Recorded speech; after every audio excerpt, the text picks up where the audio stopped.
నారద మహర్షి ధర్మరాజుతో ఇంకా ఇలా అంటున్నాడు.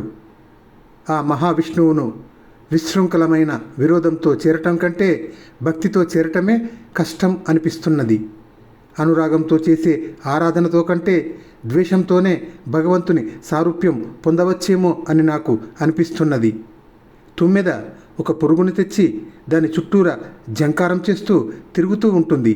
ఆ పురుగు తుమ్మెదనే తలచి తలచి భ్రాంతిపడి చివరకు తుమ్మెదగా మారుతుంది.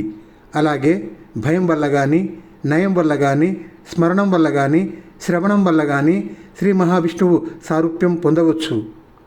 ఈ విధంగా మహారాజా, కామోత్కంఠత గోపికల్ భయమునన్ కంసుండు వైరక్రియ సామాగ్రిన్ శిశుపాల ముఖ్య నృపతుల్ సంబంధులై వృష్ణులున్ ప్రేమన్ మీరలు భక్తి ఏము ఇదే చక్రిని కంటిమి ఎట్లయినన్ ఉద్దామ ధ్యానగరిష్ఠుండైన హరిని చెందనువచ్చు దాత్రీశ్వరా.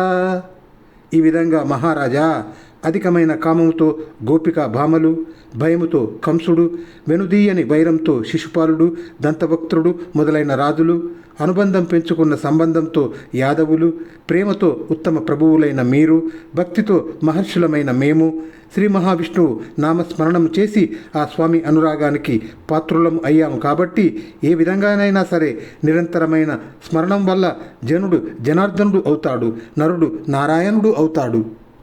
చాలామంది భక్తులు ఆ రమా మనోహరుణ్ణి సేవించి, భావించి, కామించి, ద్వేషించి కూడా ముక్తి పొందారు.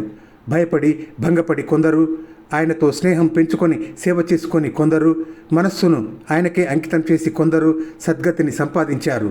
రాజర్షి ధర్మజ, ఆ శ్రీ మహావిష్ణువు పట్ల కామ, క్రోధ, లోభ, మోహ, మద, మాత్సర్యాలు అనే 5 గుణాలలో ఏ ఒక్కటి కూడా లేని కారణం చేతనే వేణుడు అనేవాడు భ్రష్టుడై మరణించాడు. ధర్మజ, మీ పినతల్లి కొడుకులైన శిశుపాలుడు, దంతభక్తుడు సామాన్యులు కారు. వారు పూర్వం వైకుంఠములో ద్వారపాలకులు.